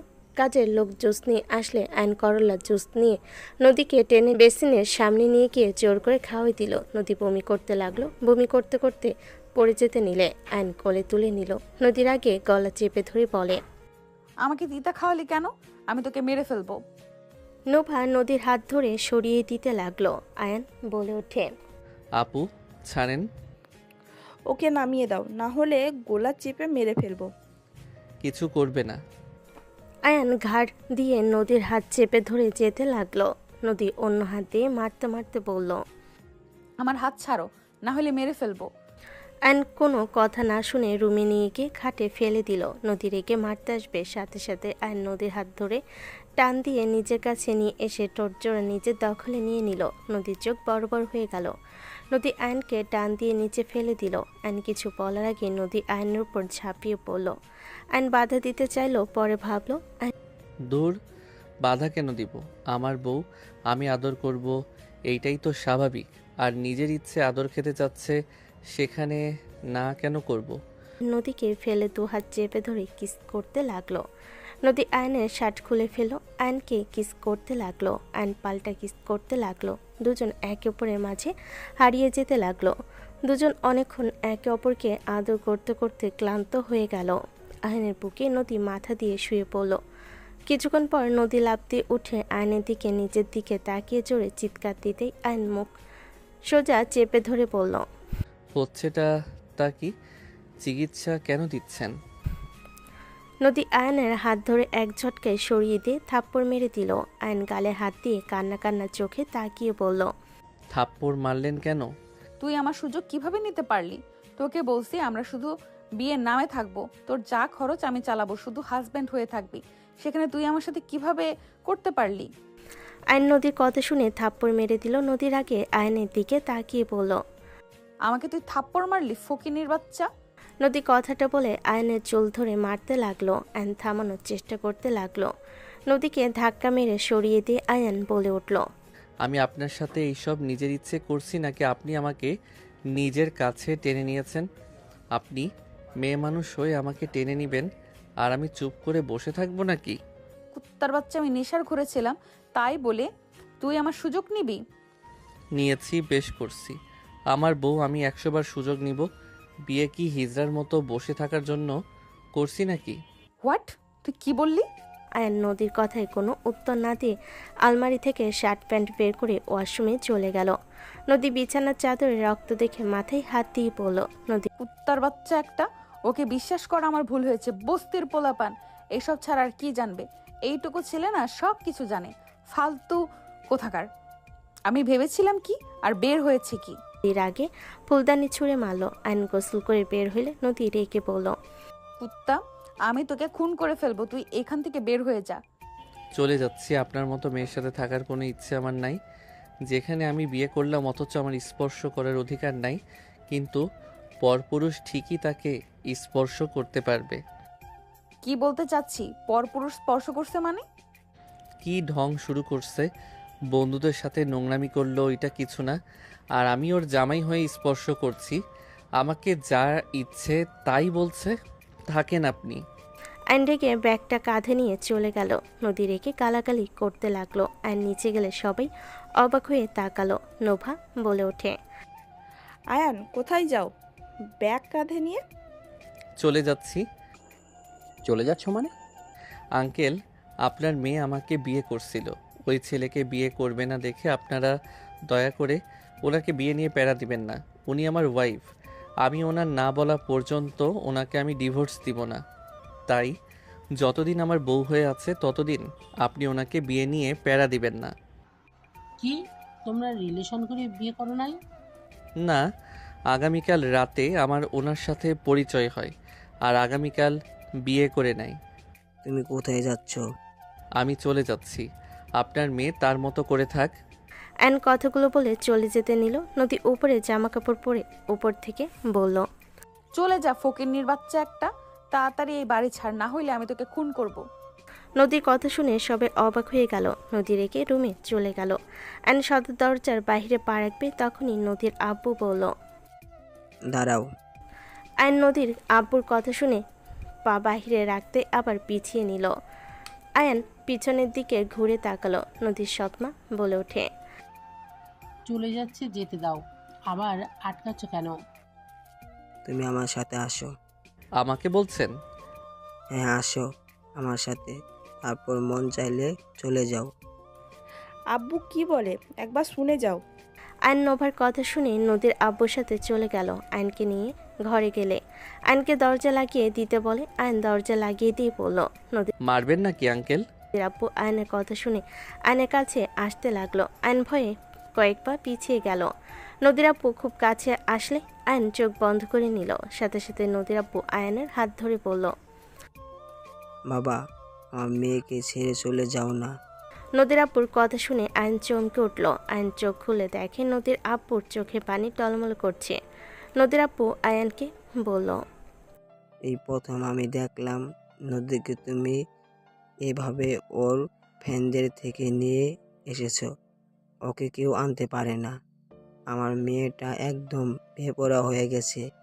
আমার বিশ্বাস তুমি একমাত্র যে ওকে ঠিক করতে পারবে। নদীর আব্বুর কথা শুনে আয়ন অবাক হয়ে বলল, আমি? হ্যাঁ, তুমি। আপনার মেয়ে আমাকে দেখতে পারছে না। ওই আমাকে অনেক অপমান করছে। আমি এখানে থাকবো না। আমি ওর হয়ে তোমার কাছ থেকে ক্ষমা চাচ্ছি। তুমি ওর হাজবেন্ড। তুমি এত তাড়াতাড়ি নিজের বউয়ের কথা শুনে চলে যাবে? বিয়ের একদিনে চলে যাবে? এত তাড়াতাড়ি হার মেনে নেবে? আপনার যে মেয়ে না একেবারে ফালতু। আচ্ছা, আপনার মেয়ে কি ছোট থেকে এমন ফালতু নাকি? ওর আম্মুর মৃত্যুর শখ ওই কাটিয়ে উঠতে পারে নাই। ওর 10 বছরে ওর আম্মু মারা যায়। ওই আমাকে ঘৃণা করে। ওর মায়ের মৃত্যুতে আমাকে দোষী ভাবে। কি, ওনার আম্মু মারা গেল কিভাবে? ওর আম্মু আগে থেকে অসুস্থ ছিল, সেইটাই কাউকে না জানাই নাই। নিজের রূপ নিজের ভিতরে পালছে, কাউকে কখনো বলে নাই। আমি ভেঙে পড়বো দেখে আমি আর ওর আম্মু ভালোবেসে বিয়ে করেছিলাম। ওই যখন একেবারে অসুস্থ হয়ে পড়ে তখন আমি কাজের জন্য দেশের বাইরে ছিলাম। আমাকে কখনোই কেউ জানায় নাই, বাট এটাই ওই নিজের ভিতরে একটা রাগ নিয়ে রেখেছে। ওর আম্মু অসুস্থ ছিল অথচ আমি সব জেনে তার খোঁজ নেই নাই। এই মন ভাব নিয়ে আমার উপরে ঘৃণা সৃষ্টি হয়েছে। এইটা কোনো কথা? এই ছোট থেকে বেশি বোঝার অভ্যাস। ওই ওর আম্মুকে বেশি ভালোবাসে আর আমাকে ওই তেমন বেশি পায় নাই। ওর আম্মু ছিল ওর সব, আর আমার আম্মা আমাকে জোর করে বিয়ে করিয়ে দেয়। তোমার এখনকার শাশুড়িকে তো দেখছো, সে আমার দ্বিতীয়তম স্ত্রী। নুবা বুদ্ধিমান, ওই সবার সাথে সুন্দরভাবে চলতে পারে, কিন্তু নদী ছোট থেকে জিদ্দি রাগী। বিয়ে করাতে ওই আরো খেপে গিয়েছিল। আমার প্রতি এমনিতে ভুল বুঝে আছে, তার উপরে বিয়ে করাতে ওর বিশ্বাস আসলো আমি ওর আম্মুকে ভালোবাসি নাই। আমি দ্বিতীয় বিয়ে করার জন্য ওর আম্মুর মৃত্যু কামনা করতাম। আজব মাইয়া। বাবা, ওকে ভুল বুঝো না। বাবা, এই বাসার সবাই নদীকে অপছন্দ করে। আমি চাইলেও ওকে কিছু বলতে পারি না। ওই দিন দিন বেপরোয়া হয়ে যাচ্ছে। আগে শাসন করলে আরো বিগড়ে যেত, যার কারণে এখন মান সম্মানের ভয়ে আর কিছু বলি না। বাবা, তুমি আমার মেয়েকে ভালো যদি করে দিতে পারো, তুমি যা চাইবে আমি তাই দিব। তোমার পায়ে ধরি, আমি আমার মেয়েকে তুমি ভালো করে দাও। নদীর আপু পা ধরে কান্না করতে যাবে আয়ন তাড়াতাড়ি করে হাত ধরে বলল, আঙ্কেল এসব কি করছেন? আমি আপনার ছেলের বয়সের। বাবা রে, আমার বিশ্বাস তুমি আমার মেয়েকে ভালো করে দিতে পারবে। দয়া করে এই অসহায় বাবার কথাটাই রাখো। আপনার মেয়ে আমাকে ঘৃণা করে।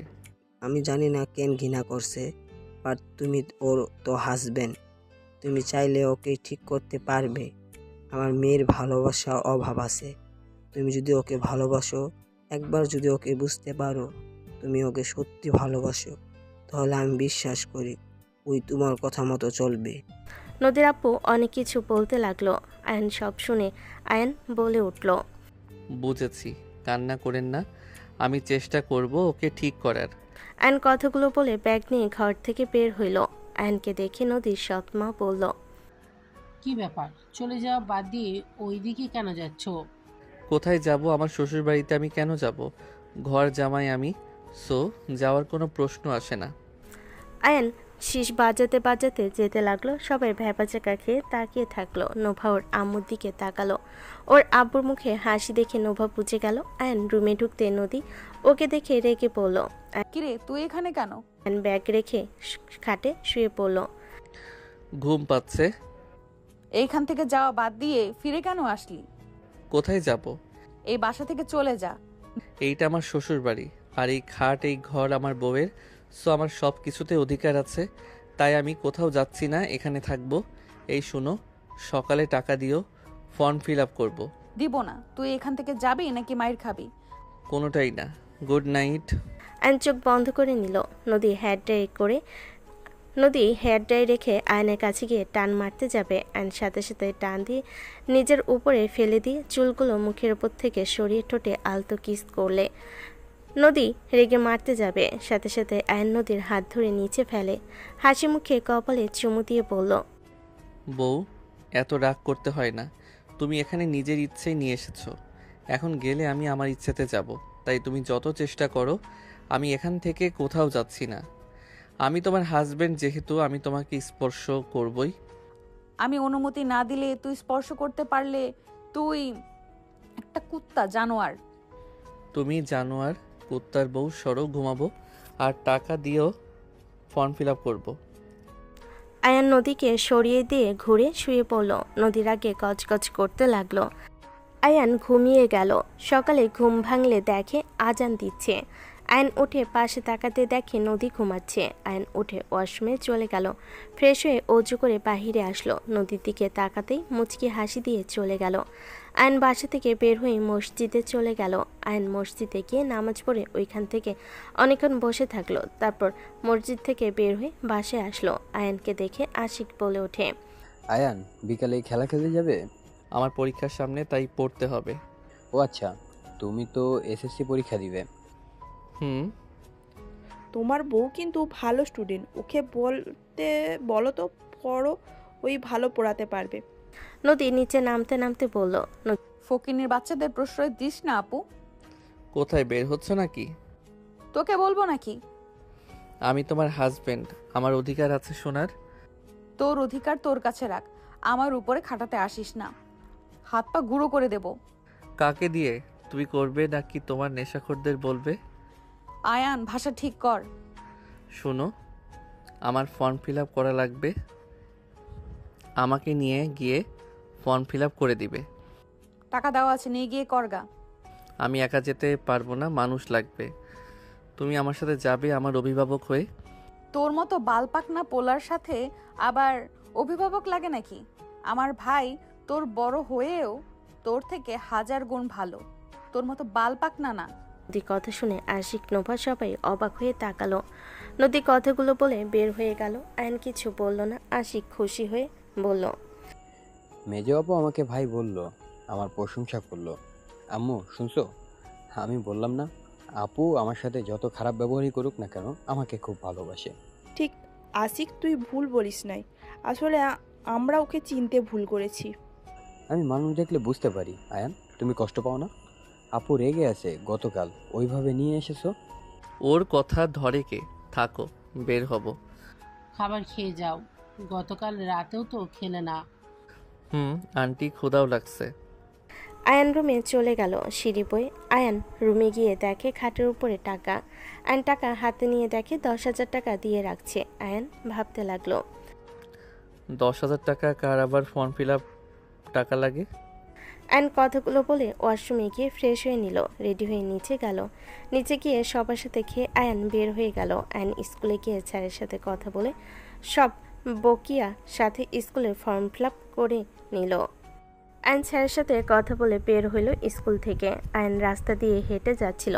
হুট করে ওর সামনে বাইক থামালো। আয়ন রেগে বলল, ওই সমস্যা কি?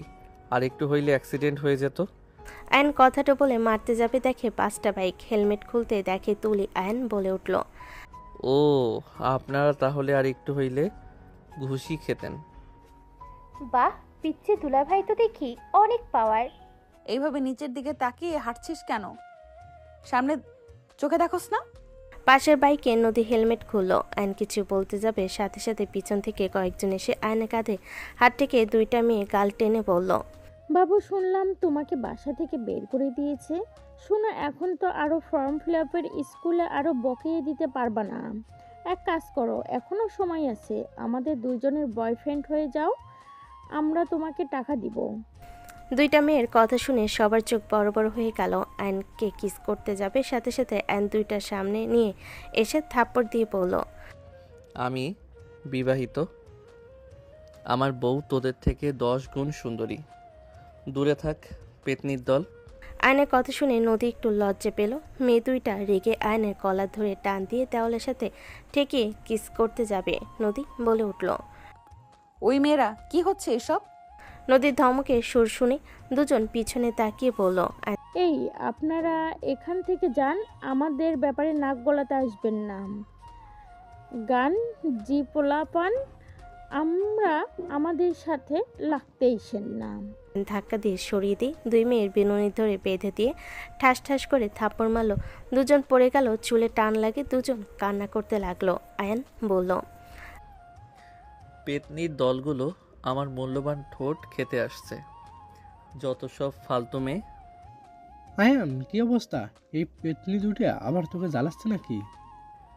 ম্যামের ফালতু দুই বোন মন চাচ্ছে চুলের মুঠো ধরে বেড়াই। মায়া মানুষ দেখে ভালোই ভালোই থাপ্পড় দিলাম। আয়নের কথা শুনে ইয়ানা তুলে মিটি মিটি হাসতে লাগলো। রাকিব বলে উঠল, ওর পিছনে কেন লাগোস? তোদের কতবার কইলাম আমার প্রপোজ মেনে নে। যে চায় না তার পিছনে ঘুরে লাভ আছে। রাকিবের কথা শুনে মেয়ে দুইটা রাকিবের গালে থাপ্পড় মেরে বলল, আয়ান, আমরা তোকে পরে দেখে নিব। আর তোর বাপের হাতে যদি মাইন না খাওয়ায়, আমার নামও সোনালি না। আয়ান হাসতে হাসতে বলল, যা বলগা, আমি তো ওই বাসায় নাই। আমার বাপ আমার কি করবে? যা ভাগ, পেতনির দল। দুজন রেগে চলে গেল। রাকিব বলে ওঠে, দোস্ত, ফিল আপ করতে পারছোস? তুই করগা।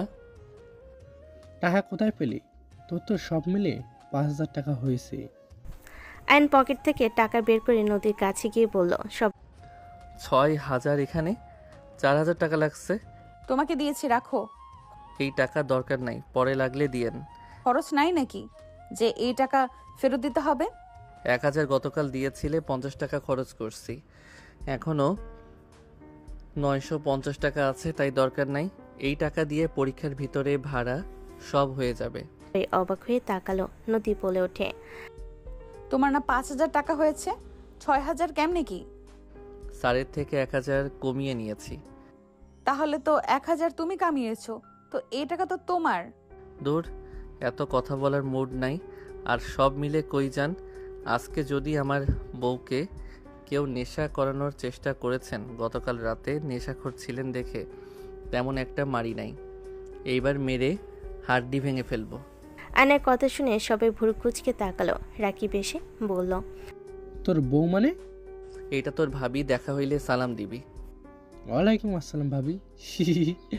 দোস্ত, এত মাইয়া থাকতে সিনিয়র গার্লফ্রেন্ড? আমি শুনেছি সিনিয়র গার্লফ্রেন্ড গুলো বলে অনেক কেয়ারিং হয়। আয়ান মাথায় থাপ্পড় মেরে বলল, আমার বউ হয়, গার্লফ্রেন্ড না। কথা শুনে রাকিব অবাক হয়ে তাকালো। আয়ন কি কিছু বলবে, তখনই আরেকটা মেয়ে দৌড়ে এসে আয়নের সামনে এসে দুহাত দুদিকে সরিয়ে দিয়ে বলল, আয়ান, আমার কথা শোনো। আমি তোমাকে এখানে জ্বালাতে বা ভালোবাসার কথা বলতে আসি না আজ। আমার কথা প্লিজ শোনো। সামনে থেকে সরো। আয়ান, আমি উল্টাপাল্টা কিছু বলবো না, আমার কথাটা শোনো। তুমি এখন কোথায় উঠেছো? আপু বলছে তোমার ফর্ম ফিল আপে টাকা দিবে, এর বিনিময়ে আমাকে তোমার হেল্প করা লাগবে।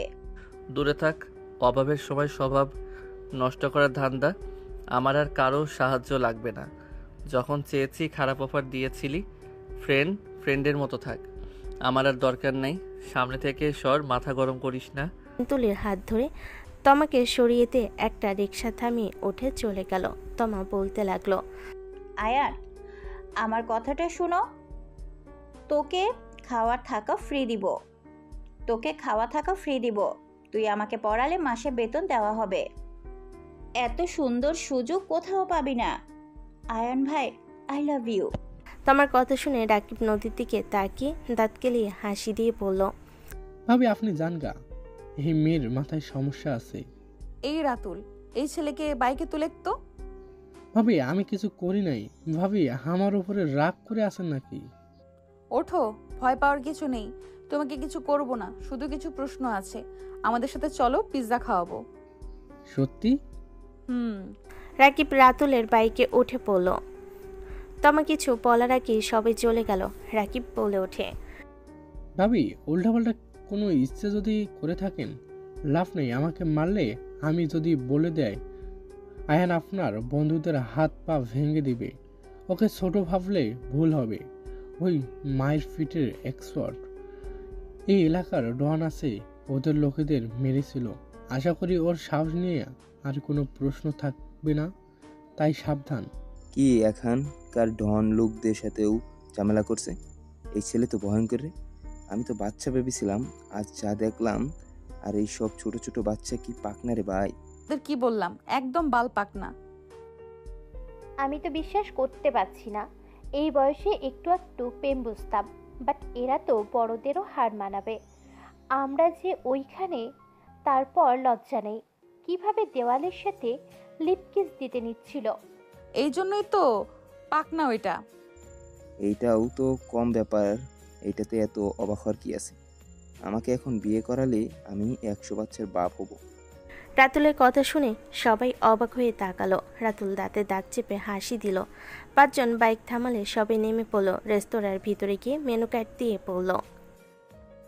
যা খাবে অর্ডার করো। আর তুলি, তুই থাক, আর তোরা যা। তুলি ওদের পাশে বসলো আর আরগুলো অন্য টেবিলে গিয়ে বসলো। রাতুল এক এক করে অনেকগুলো খাবার অর্ডার দিল। নদী বলে উঠল, এখন আসুক, আমার প্রশ্নের উত্তর দাও। কি প্রশ্ন? আয়ানের প্রতি এত মেয়ে এত ফিদা কেন? অনেক কারণ আছে। প্রথম তো এই ক্লাসের টপার, দ্বিতীয় ওই নম্র ভদ্র হয়ে থাকতো, অনেকটা চুপচাপ। তৃতীয় ক্লাসের সব ছেলেরা মেয়েদের পিছনে লেগে থাকলেও ওই কারো পিছনে লেগে থাকে না। ওই সব সময় প্রেম থেকে দূরে থাকে। ওই খেলাধুলা, পড়াশোনা, মারপিট সব কিছুতেই এক্সপার্ট।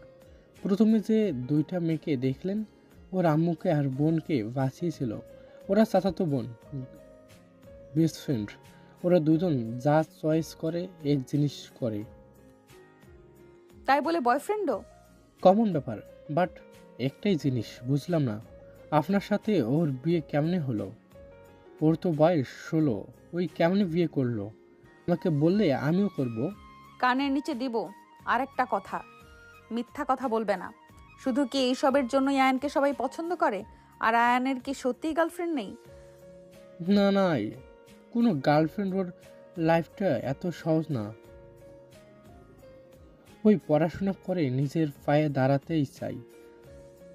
ওই ছোট থেকে কষ্ট পেয়ে বড় হয়েছে। ওকে হাসি খুশি দেখলেও ওর লাইফে ভালোবাসার বড্ড অভাব। ছোট থেকে না মায়ের ভালোবাসা তেমন পেয়েছে, আর না পেয়েছে বাবার।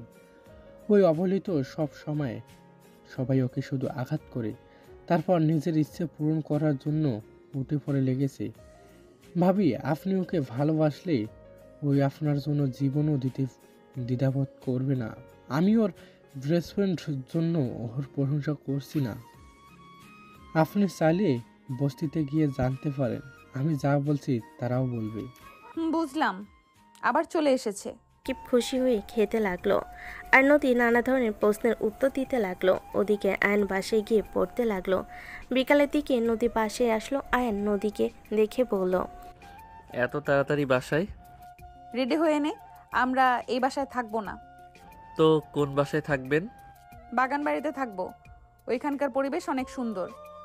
হঠাৎ করে পরিবেশ কেন খুঁজছেন? কম কথা বল, লাগেজ গোছা। নদী আয়নের দিকে লাগেজ দিল। আয়ন নিজের জামা কাপড় গুছিয়ে নিল। নদীর দিকে তাকিয়ে বলল, আপনি নিবেন না? আয়নের গোছানো শেষ হইলে নদী আয়নকে নিয়ে নিচে গেল। নিচে গেলে নদীর সৎমা বলে উঠল, কি ব্যাপার, লাগেজ নিয়ে কই যাও? উনি বলে বাগান বাড়িতে যাবে। তুমি না এখানে থাকবে, আবার ওইখানে কেন যাচ্ছ? আপনাকে কি কৈফিয়ত দিব নাকি? এই চলো। আয়নকে নিয়ে চলে গেল। 15 মিনিটেই ভিতরে পৌঁছে গেল। আয়ন বাসার ভিতরে গেলে দেখে নদীর সব বন্ধুরা। আয়নকে দেখে তুলি বলল, এটাকে নিয়ে আসলি কেন? এইখানে থাকবে, আমি যেখানে ওই সেখানে। ওই আমার থাকার রুমে যাও। নদীর কথা শুনে আয়ন চলে গেল। আয়ন লাগেজ থেকে সব বের করে সব গুছিয়ে নিল। আয়ন টেবিলের সামনে দাঁড়িয়ে বই ঠিক করতে করতে ভাবতে লাগলো, এই মেয়ে কি চাচ্ছে? তার ফ্রেন্ডদেরও এখানে নিয়ে এসেছে। আয়ান নানা ধরনের কথা ভাবতে লাগলো। 5 মাস পর আয়ান পায়চারি করছে। নদী আয়ানের পায়চারি করা দেখে বলল, এত টেনশন করার কি আছে? যেমন পরীক্ষা দিয়েছিস তেমন রেজাল্ট আসবে। আচ্ছা, তোমার কি আমার সাথে ভালো করে কথা বলার কোনো মুড নাই নাকি?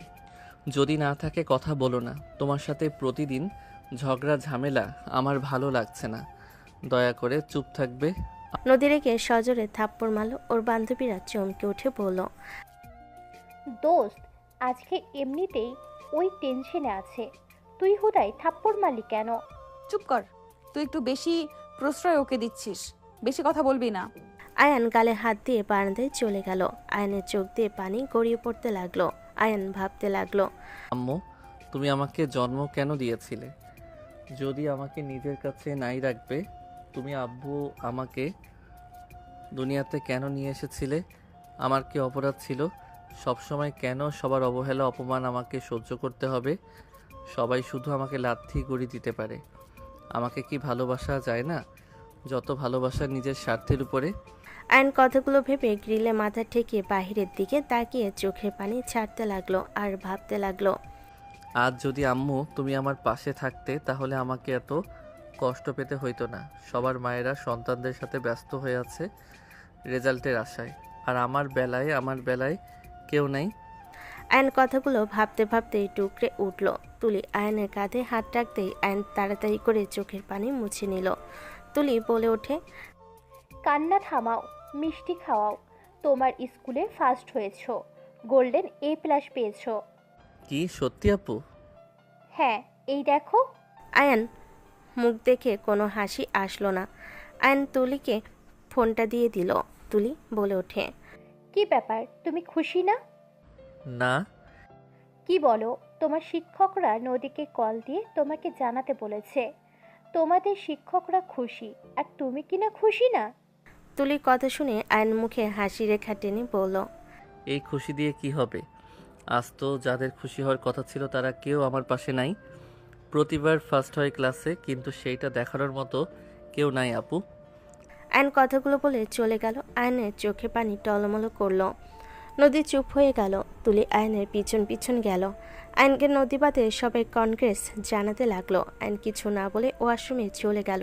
নদী রেগে বলে, দেখ কি ভাব দেখে বাঁচি না। আমি তো জীবনে কত ভালো রেজাল্ট করছি, কখনো তো এত ভাব দেখাই নাই। জাস্ট শ্যাট আপ নদী।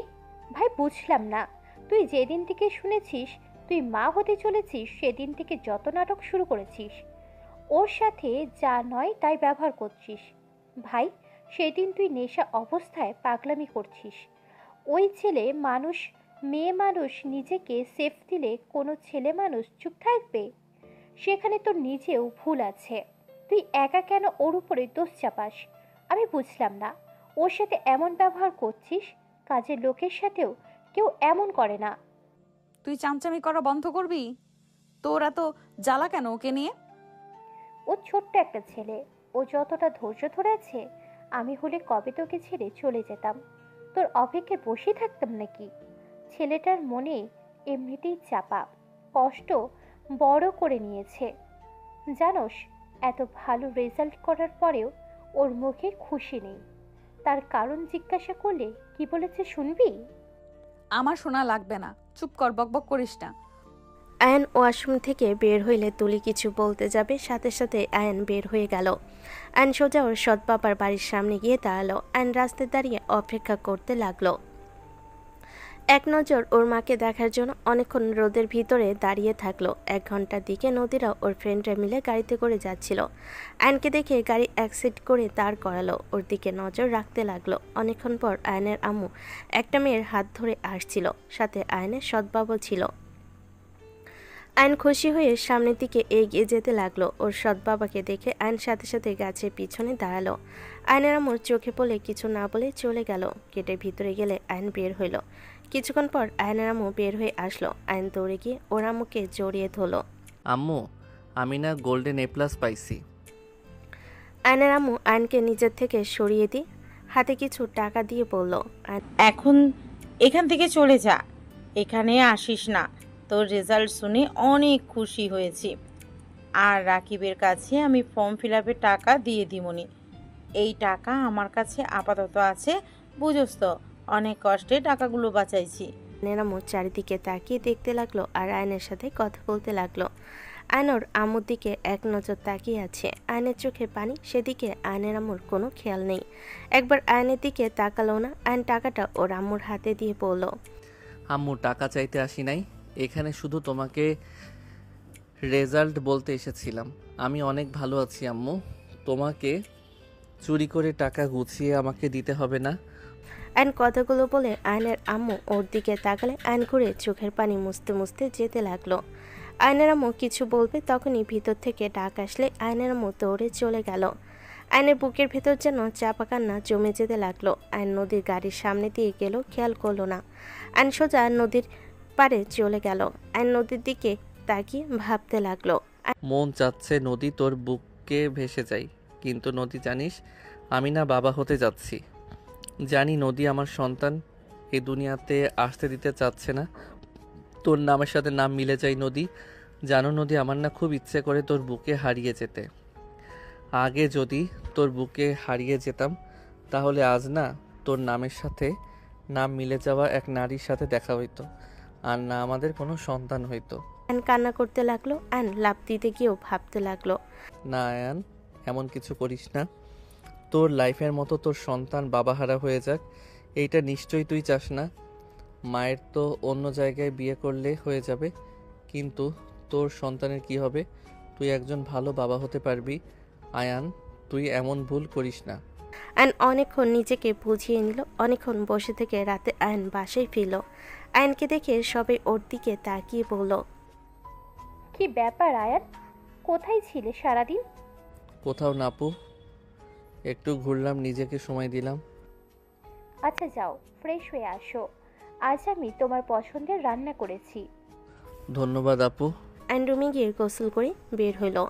বাইরে নদীর জোরে জোরে হাসি কানে আসলো। আয়ন শার্ট প্যান্ট বারান্দায় মেলে দিয়ে শুয়ে পড়ল। নদী রুমে এসে বলল, ওই সারাদিন কই ছিলি? কোনো খোঁজ খবর নাই। শোন, বাইরে খেতে যাব, রেডি হয়ে নে। ক্ষুধা নাই, আপনারা যান। এত নাকামি করবি না, তোর জন্য সবাইকে ট্রিট দেব, চল। তুলি আপু কষ্ট করে রান্না করছে, সেইটা বাদ দিয়ে বাইরে খেতে কিভাবে যাব? আয়নের কথা শুনে নদীর রাগ হতে লাগলো। নদী বলে উঠল, নদী ওকে থাক তুই তাহলে, তোর আপু রান্না করছে, চল তোকে খাওয়াবো। রেখে আয়নের কলার ধরে টেনে নিয়ে যেতে লাগলো। আয়ন নদীকে বলতে লাগলো, নদী ব্যথা কিন্তু পাবে, নদী কলার ছাড়ো। বসার ঘরে গেলে সবাই দাঁড়িয়ে গেল। একজন বলে উঠল, নদী নদী কি হয়েছে, এমন কেন করছিস? আয়নকে টেবিলের সামনে বসিয়ে দিয়ে তুলি রান্না করা সব কিছু একসাথে করে আয়নকে জোর করে খাওয়াই দিতে লাগলো। আয়ন ঢোক গেলার আগে জোর করে আরও খাবার দিতে লাগলো। সবাই নদীকে থামানোর চেষ্টা করতে লাগলো। তুলি বলে উঠল, পাগল হয়ে গেছিস? এইভাবে ভাত খাওয়ালে গলাতে ঠেকে মরে যাবে নদী, শান্ত হ। তোর অনেক মায়া লাগে তাই না? তোর খাবার খাবে দেখে আমার সাথে যাবে না তো আমি খাওয়াচ্ছি, সমস্যা কোথায়? নে খা, বেশি করে খা। আয়ন সহ্য করতে না পেরে নদীকে সজোরে থাপ্পড় মেরে দিল। নদী পড়ে যেতে নিলে আয়ন সাথে সাথে ওর হাত ধরে ফেলল। নদী রেগে বলল, হাত ছাড়, পড়ে যায়, আমার ক্ষতি হোক। হাত ছাড়ে। থাপ্পড় মারছস আবার হাত কেন দিছিস? আয়ন নদীর হাত ধরে সোজা দাঁড় করিয়ে দিয়ে বলল, ব্যাস অনেক হয়েছে, আমি এখনই শুধুমাত্র আমার সন্তানের জন্য এখানে পড়ে আছি, না হইলে আমি কবে এখান থেকে চলে যেতাম। তোমার পাগলামি আর নেওয়া যাচ্ছে না। বাচ্চা হইলে আমি আমার সন্তানকে নিয়ে চলে যাব। তুমি তোমার মতো জীবন কাটাও, আমি তোমার কোনো ভালো খারাপের দিকে ঘুরেও তাকাবো না। আর 5 মাস আমাকে সহ্য করো দয়া করে। আয়ন কথাগুলো বলে চলে যেতে নিলে নদী কান্না করতে করতে বলল, হ্যাঁ আমি ঠিক ধরছি, বাচ্চা হইলে তো তুই তুলির কাছে একেবারেই চলে যেতে পারোস। তুলি তোকে এই বুদ্ধি দিয়েছে, আমি কি জানি না? আমাকে তো আর তোর ভালো লাগে না আমার সাথে এমন বোরিং বাচ্চার জন্য, আমি কি বুঝি না? তুলির সাথে প্রেম জমেছে, কি ভাবছস আমি কিছু জানি না? আমি সব কিছু খেয়াল করেছি। আমাকে তোদের বোকা মনে হয় তাই না? আমার চোখের আড়ালে কি পরিচয় থাকোস, আমি কি কিছুই জানি না মনে করছস? নদীর কথা শুনে তুলি আয়ন সবাই অবাক হয়ে গেল। আয়ন নদীর দিকে তাকালো। নদী কান্না করতে করতে চেয়ারে বসে পড়ল। তুলি বলে উঠল, নদী, তুই এমন জঘন্য চিন্তা ভাবনা কিভাবে করলি? আমার আর আয়ানের মধ্যে প্রেম চলছে? আমি তো বিশ্বাস করতে পারছি না তুই আমাকে আর আয়ানকে এইভাবে জড়িয়ে দিবি। চুপ কর, তুই কোনো কথা বলবি না। তুই আমার জীবন বাঁচিয়েছিস দেখে আমি তোকে নিজের জীবনের থেকেও বেশি ভালোবাসতাম, বিশ্বাস করতাম, আর সেখানে তুই আমার আড়ালে পিঠে ছুরি মারছস। সব সময় বলতি আমাকে বেস্ট ফ্রেন্ড, আমার বোন, অথচ আমার স্বামীকে তুই কেড়ে নিয়েছিস। নদী, তোর এই আমার উপরে বিশ্বাস? নদী বাজে কথা বলবে না একদম। আমাকে আর তুলি আপুকে নিয়ে বাজে কথা বললে আমি ভুলে যাব তুমি আমার ওয়াইফ। কি বাজির কথা বলছি আমি? আমাকে ঘুম পাড়িয়ে দিয়ে তুই ছাদে গিয়ে তুলির সাথে রোম্যান্স করস, আমি কি কিছু জানি না? নদী জাস্ট শাট আপ। আমাকে ধমক দিবি না। তুলি অসুস্থ হইলে সবার থেকে তোর টেনশন বেশি থাকে, আর আমি অসুস্থ হইলে কই তোকে তো কখনো টেনশন করতে দেখি না, অথচ 5 মাসের ভেতরে তুলির জন্য একদম পাগল হয়ে গেছিস। আয়ন রাগে সামনে থাকা ফুলদানি সজোরে ঘুষি মেরে বলল, আপু এটাকে চুপ করতে বলো, আমার রাগ কন্ট্রোল হারিয়ে যাচ্ছে। আমি ওর গায়ে হাত তুলবো, ওকে চুপ করতে বলো। সত্যি বললে সবার জলে। নদীর কথা শুনে ওর বাকি ফ্রেন্ডরা বলে, দোস্ত তোর কথা ভুল হচ্ছে, ওদের মধ্যে তো ভাই বোনের মতো সম্পর্ক, আমি তো কখনো খারাপ কিছু দেখি নাই। নদী কান্না করতে করতে বলল, এই ছবিগুলো দেখ। ওর ফোন থেকে কিছু ছবি দেখলে আয়ন তুলি অবাক হয়ে গেল। ওর বান্ধবীরা সবাই বলতে লাগলো, ছি তুলি, তুই এ কাজ কিভাবে করতে পারলি? আয়ান নদীর হাজবেন্ড, আমাদের তুই জ্ঞান দিয়ে নিজে ওর সাথে এসব করছস। তুলি আয়নের রাগ যেন চড়াও হয়ে গেল। আয়ন নদীর ফোন নিয়ে সজোরে ঢিল মেরে ভেঙে ফেলল। নদীকে কিছু বলতে যাবে, সাথে সাথে তুলি হাত দিয়ে বাধা দিয়ে বলল, ভাই শান্ত হ, আমি নদীর সাথে কথা বলি, ওই আমাদের ভুল বুঝেছে। আমি কোনো ভুল বুঝি নাই, আমি যা দেখছি সঠিক দেখছি। তোরা মাঝে মাঝে ছাদে যাস, মাঝে মাঝে আমি না থাকলে দুইজন একসাথে বাগানে বসে থেকে হাসাহাসি যত প্রেমালাপ আছে করস। আর তার থেকে বড় কথা, তোদের মাঝে যদি কিছু নাই থাকতো তাহলে কখনো তোদের একে অপরের দিকে এত টান থাকতো না। তোরা দেখোস না, তুলিকে কিছু বললে আয়ান রেগে যেত, আর আয়ানকে কিছু বললে তুলির গায়ে লাগতো। নদীর কথা শুনে ওর ফ্রেন্ডরা বলে, হ্যাঁ আমি ও খেয়াল করছি। আয়ন রাগে হাত মুঠো করে নিয়ে বলল, আল্লাহর দোহাই লাগে তুমি চুপ করো, আর একটা কথা বলো না। আয়ান চুপ করো তো, আমি কথা বলি।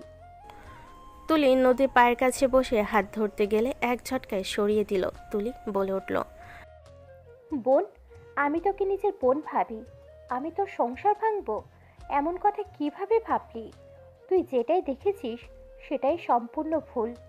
সেদিন অনেক বাতাস ছিল, আমি আর আয়ান তোর ব্যাপারে কথা বলছিলাম, হুট করে আমার চোখে ময়লা পড়লে আমি কান্না করছিলাম। আয়ান তখন আমার চোখের ময়লা পরিষ্কার করে দিয়েছিল। আয়ান আমার থেকে লম্বা, ওই যদি আমার চোখের কাছে আসে ওকে ঝুঁকতে হবে। পিছন থেকে দেখছস, দেখে মনে হয়েছে আয়ান আমাকে লিপ কিস করেছে। বিশ্বাস কর, আল্লাহর কসম করে বলছি, প্রথমে আয়ানকে আমার ভালো লেগেছিল, বাট এখান থেকে 1 মাস পর থেকে আমি ওকে ভাইয়ার চোখে দেখি। ওই আমাকে আপু আপু করে, আমরা দুজন ভাই বোন, এর বাহিরে কিছুই না। সব বুঝলাম, তাহলে প্রতি রাতে কেন তোদের দেখা করা লাগে? আরে দূর, আচ্ছা তুই কি জানোস না আমার রাতের বেলা চাঁদ কতটা পছন্দ?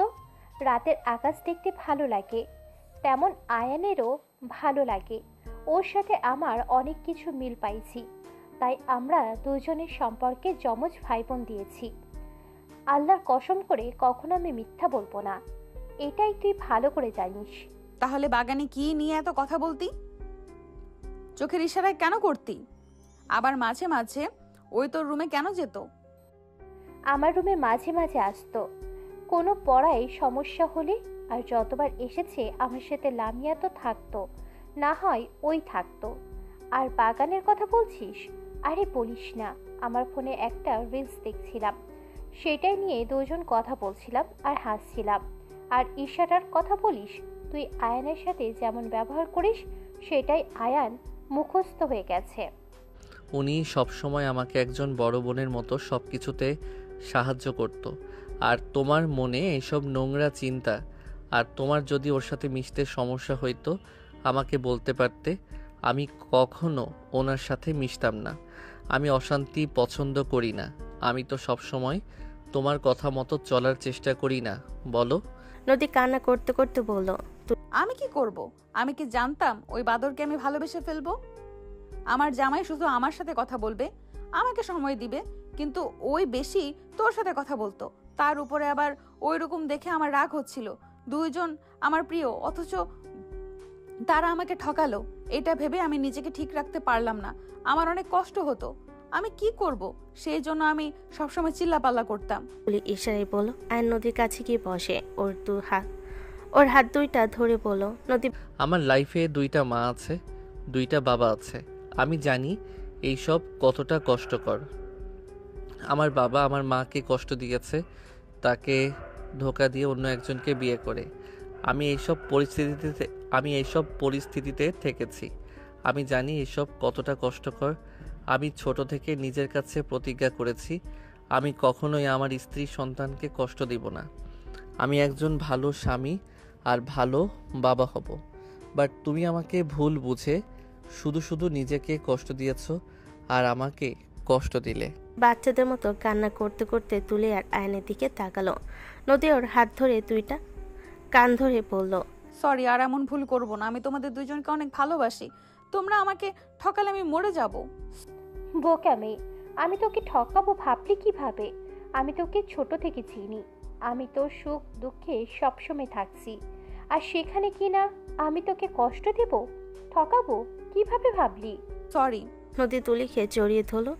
নদী তুলিকে জড়িয়ে ধরে কান্না করতে লাগলো আর নদীর দিকে তাকিয়ে বলল, কান্না করো না। শুনো, কোনো কিছু খারাপ লাগলে আমাকে সোজা বলবে, আমি সেই কাজ করব না। বাট না বলে নিজের ভিতরে সব চেপে রেখো না। নদী বাচ্চাদের মতো আয়নের দিকে হাত বাড়ালে সবাই হেসে দিল। আয়ন নদীকে কোলে তুলে নিয়ে বলল, আয়ন চলো বাহিরে খেতে যাব। নদীকে নিয়ে রুমে গেল। নদীকে ওয়াশরুমে নিয়ে গিয়ে ফ্রেশ করে দিয়ে দুজনে ফ্রেশ হয়ে নিল। দুজন ম্যাচিং করে শাড়ি পাঞ্জাবি পরল। আয়ন নদীর পিছনে দাঁড়িয়ে পিছন থেকে জড়িয়ে ধরে বলল, আমার বউটাকে অনেক সুন্দর লাগছে শাড়িতে। তোমার পছন্দ হয়েছে? হ্যাঁ, অনেক পছন্দ হয়েছে। তোমাকে দেখাবো বলে শাড়ি 3 পিস কিনেছিলাম, কিন্তু তার আগেই তো ভুল বোঝাবুঝি হওয়ার কারণে। বুঝলাম। চলো যাই। বাসায় এসে আমাকে আদর করবে তো? ওকে করব, আমার পাগলি বউ। ভাই, আপনাদের হইলে আসতে পারেন। আপু আপনি যান, আমরা আসছি। নদী তাকালে আয়ন কানে হাত দিলে নদী হেসে বলে, আর সন্দেহ করব না, চলো। আয়ন হাত এগিয়ে দিলে নদী আয়নের বাহু ধরে বের হলো। 5 বছর পর আয়ন, নদী আর ওর ছেলে আহনাফের দিকে তাকিয়ে আছে। নদী আর আহনাফ দুজন দুজনের চুল ধরে আছে। আয়ন চুপ করে আছে। আয়ন ভালো করে জানে মা ছেলে একজনের দিকে টানলে দিন শেষে মা ছেলে ওর পিছনে লাগবে। নদী আহনাফ একে অপরের দিকে তাকিয়ে আবার আয়নের দিকে তাকালো। আয়ন কিছু বলার আগে দুজন চিৎকার দিয়ে বলল, পাপা মাম্মা আমার চকলেট আইসক্রিম সব খেয়ে ফেলেছে। আমাকে ঘুম পাড়ানোর নাম করে সব খেয়ে নিয়েছে। দেখো মাম্মার মুখে এখনো চকলেট লেগে আছে। বাচ্চাদের মতো করে তাকিয়ে বলল, আমি অল্প খেয়েছি, ওই আমার সব চকলেট আইসক্রিম খেয়েছে। আমি তো ওকে কিছু বলি নাই। ওইটার একটু খেয়েছি তাই বলে ওই আমার সাথে রাগারাগি করবে? মানে হয়েছে কি, আমাকে শ্বশুর আব্বু ডাকে। আনজে দরজা থেকে পা বাড়াবে দুজন একে অপরকে ছেড়ে বলল, নদী মাম্মা দেখছো, পাপ্পার কাছে আমাদের কোনো গুরুত্ব নাই। বলে ওঠে, ঠিক বলছস, আসল ঝামেলা ওর জন্য লাগছে। আমাদের মধ্যে ঝামেলা লাগতো না যদি ওই আমাকে আবার চকলেট আইসক্রিম নিয়ে এসে দিত। ধর তোর পাপ্পাকে। আয়ান ঢোক গিলে দৌড়ে পালাতে যাবে, সাথে সাথে আহনাফ গিয়ে দৌড়ে পা ধরে পড়ল। মাম্মা পাপ্পাকে ধরে রাখছি, তুমি মারো, আমি ধরে আসি। আমরা একা মায়ের খাইছি, পাপ্পা কেন বাদ যাবে? আয়ান মনে মনে বলতে লাগলো, আল্লাহ কোন দুই ফাজিলের পাল্লায় আমাকে ফেললেন। এরা মারামারি করবে আর মাঝখানে আমি হুদাই মাইর খাবো। নদী চুল ধরতে যাবে, সাথে সাথে আয়ান বলল, আমি তোমাদের আজকে ঘুরতে নিয়ে যাব, যা খেতে চাইবে সব খাওয়াবো, রেস্তোরাঁও নিয়ে যাব। সাথে সাথে দুজন শান্ত হয়ে নম্র হয়ে গেল। নদী কিউটভাবে আয়ানের ব্যাগ নিল আর আহনাফ কিউটভাবে ধরে বলল, পাপা আমি না তোমার ছেলে, আমাকে কোলে নাও। আয়ন কোলে নিলে আহনাফ আয়নকে চুমু দিতে লাগলো। নদী বাহু ধরে ভিতরে নিয়ে যেতে যেতে বলল, আহনাফ তুই শুধু শুধু ঝামেলা করছস। আমি না কতবার কইলাম তোর পাপ্পা অফিসে যত কাজ করুক আমাদের সময় ঠিক দিবে। দেখলি আমার কথা মিলল তো? নদীর কথা শুনে আহনাফ ফুরকুচকে তাকিয়ে বলে, মাম্মা তুমি না তুলি খালামনির কাছে বললে পাপ্পা সময় দেয় না আমাদের, তুমি না কত কিছু বললে। নদী আহনাফের কথা শুনে আহনাফের মুখ বন্ধ করে দাঁত চেপে হাসি দিয়ে বলল, জান আমি কি তোমার নামে কিছু বলতে পারি বলো? যান যাও গোসল করে আসো, আমি তোমার জামা কাপড় বের করে দেব। আচ্ছা আব্বু থাকো। আয়ন ওয়াশরুমে গিয়ে দীর্ঘ নিঃশ্বাস ফেলে বলল, উফ এই নদীও না ছেলেটাকে নিজের মতো নাটকবাজ বানাচ্ছে। উফ অল্পের থেকে বেঁচে গেলাম। আয়ন কথাগুলো ভাবতে ভাবতে গোসল করতে লাগলো। গোসল করে তোয়ালে পরে বের হইল। দেখে আহনাফ নাই। নদী শার্ট প্যান্ট বের করে খাটে রাখলো। নদী আহনাফের দিকে তাকাতেই নদী লুচ্চাদের মতো ঠোঁট কামড়াতে কামড়াতে বলল, তোমাকে একদম হট লাগছে। আয়ান নদীর কথা শুনে হাসি দিয়ে টান দিয়ে নিজের সাথে জড়িয়ে নিয়ে বলল, তাই চলো তাহলে একটু আদর করে নেই। না না, এখন না, রাতে বাবুকে ওর নানির কাছে পাঠিয়ে দেব। আচ্ছা। তোমাকে অনেক মিস করছি বাবু, অনেক মিস করছি। সরি জান, আমি কাজ তাড়াতাড়ি শেষ করে আসার চেষ্টা করছি। আব্বুকে জিজ্ঞেস করে দেখো। আব্বু বলেছে। এই জন্য তো আমার বউকে এত কিউট লাগছে। নদী ভুরকুচকে তাকালে আয়ন সোজা নদীর মাথার পিছনে ধরে ঠোঁট জোড়া নিজের দখলে নিয়ে নিল। নদী আয়নের মাথার পিছনে ধরে পাল্টা জবাব দিতে লাগলো। কারো আসার শব্দ শুনে আয়ন তাড়াতাড়ি করে নদীকে ছেড়ে দিয়ে শার্ট প্যান্ট পরতে লাগলো। নদী তুলিকে দেখে বলে উঠল, তুলি তুই? হাই, কেমন আছিস দুজন? আলহামদুলিল্লাহ। আপু দুলাভাই আসে নাই? এসেছে নিচে। আয়ান, তুই ফ্রি কি? আপু চল আজকে 4 জন মিলে ঘুরবো। 4 জন? আমার ছেলেকে নিয়ে আর ওকে নিয়ে যেতে হবে। 10 দিন বাসায় আসি নাই, 2 জন মারামারি লাগিয়েছিল। আমি যদি 2 জনকে না নেই আমার চুল একটাও থাকবে না। তোকে এখনো এই নদী মারে? আমি তো আকাশের থেকে শুনেছিলাম আমার বান্ধবীর জামাই ছাড়া কিছুই বোঝে না। ভালোবাসলে মায়েরও দেওয়া লাগে। যাই হোক, তোর ছেলেকে নিয়ে যাব। সে নিচে রেডি হয়ে তার আঙ্কেলের কোলে। ওকে চল বাবু, তুমিও আসো। ওকে যাও। অ্যান্ড ওয়ালেট গাড়ির চাবি নিয়ে নিচে গেল। তুলির হাজবেন্ডের সাথে কুশল বিনিময় করলো। নদীর সৎমা বলল, আম্মু থাক, ওই কান্না শুরু করবে। আম্মু থাক। আন্টি, আমি এটাকে রেখে দোষ হাতে চাই না। তুলির হাজবেন্ড কোলে নিয়ে বলল। আহনাফ তুলির হাজবেন্ডকে চুমু দিয়ে বলে। 4 জন হেসে বের হইল। সবাই ঘোরাঘুরি করে রেস্তোরাঁয় চলে গেল।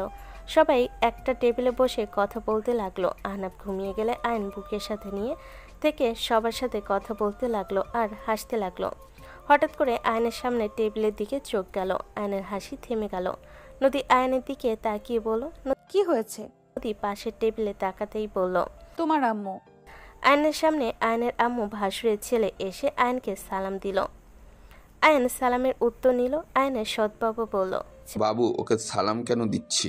ছেলেটা ঘুরে বলে, চাচ্ছু আমার বস, আমি যে কোম্পানিতে জব করি ওটাই ওনার। সবাই চমকে উঠল। আয়নের আম্মু সৎবাবা অবাক হয়ে দাঁড়িয়ে গেল। সৎবাবা বলে, কি রে আয়ান, কোম্পানি তোর কোথাও ভুল হচ্ছে।